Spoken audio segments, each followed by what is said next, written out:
সুপ্রিয় শিক্ষার্থী, করোনাকালীন সময়ে তোমরা যে যেখানে আছো সবাইকে শুভেচ্ছা। আমি আজ তোমাদের সমাজবিজ্ঞান প্রথম পত্র ক্লাস নিয়ে সামনে হাজির হয়েছি। প্রথমে আমার পরিচয়টা দিয়ে দিই। মোহাম্মদ ইসমাইল হোসেন, প্রভাষক সমাজবিজ্ঞান, Gopalpur school and college, Khanpur, Monirampur, Jessore. আমার মোবাইল নাম্বার 01731278330। ইমেল অ্যাড্রেসটা দেওয়া আছে। আজকের পাঠের বিষয় সংস্কৃতি ও সভ্যতার ধারণা, অধ্যায় 4, শ্রেণী 11 দ্বাদশ। শিক্ষণফল। এই অধ্যায় পাঠে তোমরা জানতে পারবে সংস্কৃতি কি, 2 সংস্কৃতি কত প্রকার এবং কি কি, সভ্যতা কি, সংস্কৃতি ও সভ্যতার সম্পর্ক জানতে পারবে। এবার আসি মূল আলোচনায়। প্রথমে সংস্কৃতি কি সেটা সবাই জেনে রাখো। সংস্কৃতি হলো সার্বিক জীবন প্রণালী। সংস্কৃতির সাধারণ সংজ্ঞা: সংস্কৃতি বলতে ভাষা, সাহিত্য, সঙ্গীত ও শিল্পকলা প্রভৃতি চর্চাকেই বোঝায়। কিন্তু সমাজতাত্ত্বিক দৃষ্টিকোণ থেকে সংস্কৃতির সংজ্ঞা একটু আলাদা, সেটা জেনে রাখো। সমাজতাত্ত্বিক দৃষ্টিকোণ থেকে মানুষ যা কিছু করে তাই সংস্কৃতি।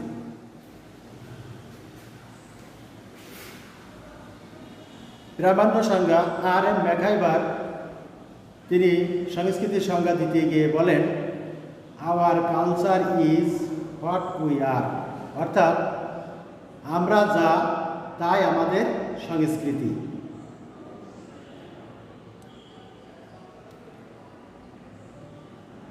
এখন সংস্কৃতির সংজ্ঞা আমরা জেনে নিলাম। এখন আসি সংস্কৃতির বৈশিষ্ট্য। 1 সংস্কৃতি শিক্ষণীয় বিষয়, অর্থাৎ মানুষ যে যা করে তাই সংস্কৃতি, অর্থাৎ এটা শিখতে হবে। কোনো কাজ করতে গেলে তা আগে শিখতে হয়, তা না হলে সংস্কৃতি লালন করা যায় না। তাই প্রথমে সংস্কৃতি শিক্ষণীয় বিষয়। 2 সংস্কৃতি হৃদয়ে গ্রথিত বিষয়। সংস্কৃতি আমি যেটা শিখব সেটা আমার মনে প্রাণে গেঁথে রাখবো, সেটা পালন করব, সেটা মেনে চলব, এটাকে বলা হয় সংস্কৃতির হৃদয়ের গ্রথিত বিষয়।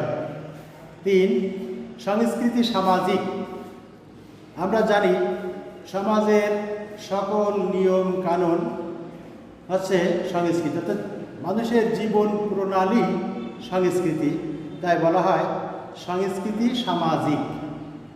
4 সংস্কৃতি আদর্শগত বিষয়। সংস্কৃতি মনা মানুষকে আদর্শ মানুষ বলা হয়, এজন্য বলা হচ্ছে সংস্কৃতি আদর্শগত বিষয়। সংস্কৃতি মানুষকে একত্রিত করে। আমরা জানি আমরা যে কোনো আচার অনুষ্ঠান পালন করার সময় একত্রিত হই, আর এই একত্রিত হওয়ার পিছনে যেটা কাজ করে সেটা হচ্ছে আমাদের সংস্কৃতি। আমরা বিভিন্ন কাজে একত্রিত হই, সেটা হতে পারে অনুষ্ঠান, বিভিন্ন ধরনের অনুষ্ঠান। এজন্য বলা হচ্ছে সংস্কৃতি মানুষকে একত্রিত করে।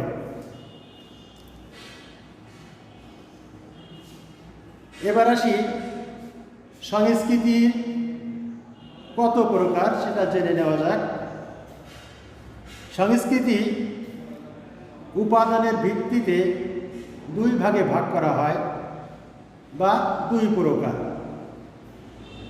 প্রথম বস্তুগত সংস্কৃতি এবং অবস্তুগত সংস্কৃতি। উদাহরণ দিলে তোমরা সহজে বুঝতে পারবে যে বস্তুগত সংস্কৃতি কি এবং অবস্তুগত সংস্কৃতি কি। উদাহরণ দেওয়ার আগে একটু সংস্কৃতি কি সেটা জেনে নাও, বস্তুগত সংস্কৃতি কি সেটা জেনে নাও। মানুষ জীবনযাপনের জন্যে দৃশ্যমান যা কিছু তৈরি ও ব্যবহার করে তাই বস্তুগত সংস্কৃতি। যেমন ঘরবাড়ি, রাস্তাঘাট, চেয়ার টেবিল, খাতা কলম, পোশাক পরিচ্ছদ ইত্যাদি।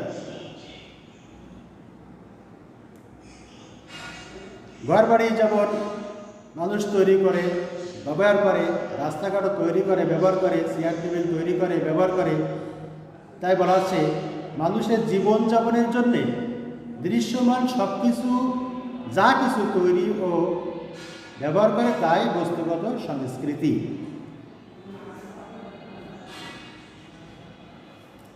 এবার আসি অবস্তুগত সংস্কৃতি বলতে কি বোঝায়। সংস্কৃতির যে অংশ অদৃশ্য তথা উপলব্ধির উপর নির্ভরশীল তাই অবস্তুগত সংস্কৃতি। যেমন চিন্তা ভাবনা,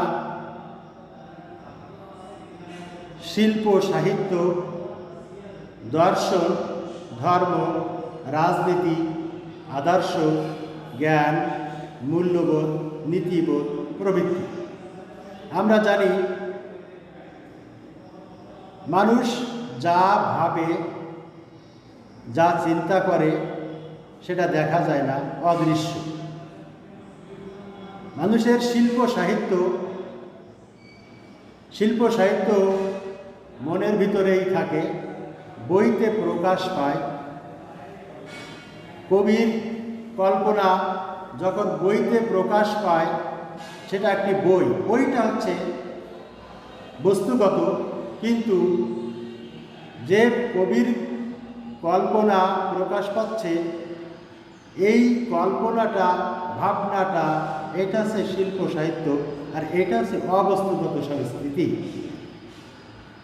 তেমনিভাবে দর্শন, ধর্ম, রাজনীতি, আদর্শ, জ্ঞান, মূল্যবোধ, নীতিবোধ সবই আমাদের মনের ভিতরে অনুভূতির দ্বারা আমরা বুঝতে পারি আর লালন করি, পালন করি।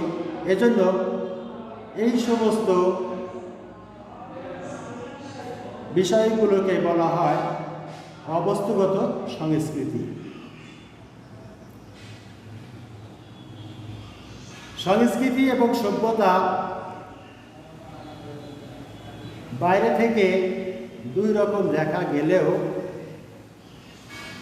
কিছুটা মিল বা পারস্পরিক অত্যন্ত নিবিড় সম্পর্ক রয়েছে। এখন আসি সভ্যতা কি। তোমরা জেনে রাখো সভ্যতার ইংরেজি সিভিলাইজেশন, যা সর্বপ্রথম ব্যবহার করেন ভলতেয়ার। সিভিলাইজেশন শব্দটি এসেছে সিভিলিস থেকে, যার অর্থ নাগরিক।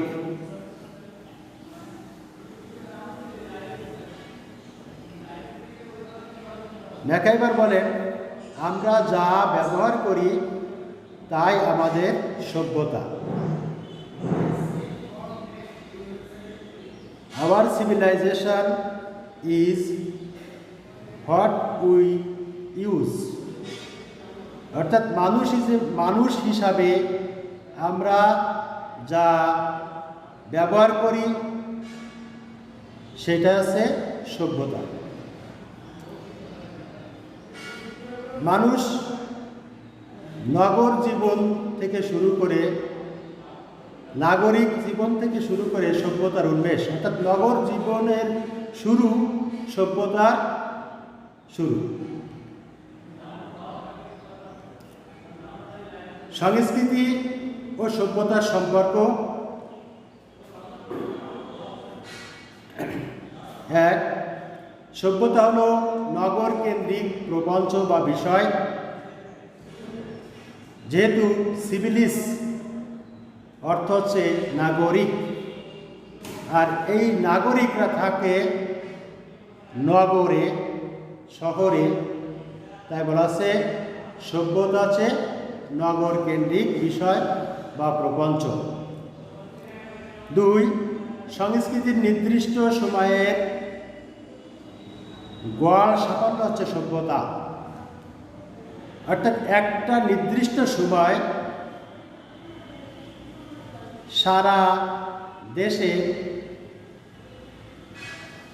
যে সাফল্য, সংস্কৃতির যে সাফল্য, তার গড় হচ্ছে সভ্যতা। সভ্যতার বিকাশ ঘটে নগরের বিকাশের সাথে। প্রাচীনকালে সভ্যতা ছিল নগর কেন্দ্রিক, কিন্তু আধুনিক যুগে সভ্যতা হচ্ছে জাতি কেন্দ্রিক। এজন্য বলা হয় সভ্যতার বিকাশ ঘটে নগরের বিকাশের সাথে। 4, সভ্যতা মানুষের অবস্তুগত সৃষ্টি। অর্থাৎ সংস্কৃতি দুটো ভাগে বিভক্ত, একটি হচ্ছে বস্তুগত এবং অন্যটি হচ্ছে অবস্তুগত। এই বস্তুগত সংস্কৃতি হচ্ছে মানুষের সৃষ্টি, আর সেটাই হচ্ছে সভ্যতা। অর্থাৎ বস্তুগত সংস্কৃতির চরম বিকাশই হলো সভ্যতা। 5 নাম্বার, সংস্কৃতিকে সভ্যতার আত্মা হিসেবে আখ্যায়িত করেছেন ম্যাকাই বা লোপেজ। সংস্কৃতিকে সভ্যতার আত্মা, অর্থাৎ সভ্যতা যদি দেহ হয় তাহলে সংস্কৃতি আত্মা।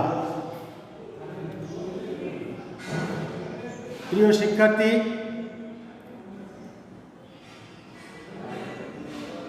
আমরা জানি যে মানুষ প্রাচীনকালে শহর কেন্দ্রিক বসবাস করত না, গ্রাম কেন্দ্রিক। আস্তে আস্তে শহরের উন্মেষ, আর শহরের উন্মেষ থেকে সভ্যতার সৃষ্টি। কিন্তু সংস্কৃতি মানুষের সৃষ্টি, শুরু থেকে সংস্কৃতির সৃষ্টি। অর্থাৎ মানুষ যা করে সেটাই সংস্কৃতি, আর মানুষ যেটা ব্যবহার করে সেটা হচ্ছে সভ্যতা। এখন তোমরা এই ক্লাসে যতটুকু সংস্কৃতি এবং সভ্যতা সম্পর্কে জানতে পারলে, তারই আলোকে তোমাদের কিছু বাড়ির কাজ করতে হবে। প্রথমে সংস্কৃতি ও সভ্যতার সংজ্ঞা তোমরা নিজেরাই দেওয়ার চেষ্টা করবে। 2 নাম্বার, সংস্কৃতি ও সভ্যতার পার্থক্য নির্ণয় করো, বা সংস্কৃতি ও সভ্যতার একটি চার্ট তৈরি করো। সুপ্রিয় শিক্ষার্থী, করোনাকালীন সময়ে অনলাইন ক্লাসে আমি তোমাদের সাথে আবারও অন্য পাঠ নিয়ে আলোচনা করব। আজকে এখানে শেষ করছি। সবাই সুস্থ থাকো, ভালো থাকো এবং লেখাপড়া করো। প্রয়োজনে আমার মোবাইল নাম্বার এবং ইমেল অ্যাড্রেস দেওয়া আছে, আমার সাথে যোগাযোগ করবা। কোনো প্রশ্ন থাকলে সেখানে জিজ্ঞাসা করবো, আমি চেষ্টা করব সঠিক উত্তর বা সঠিকটা জানানোর জন্য। সবাইকে ধন্যবাদ।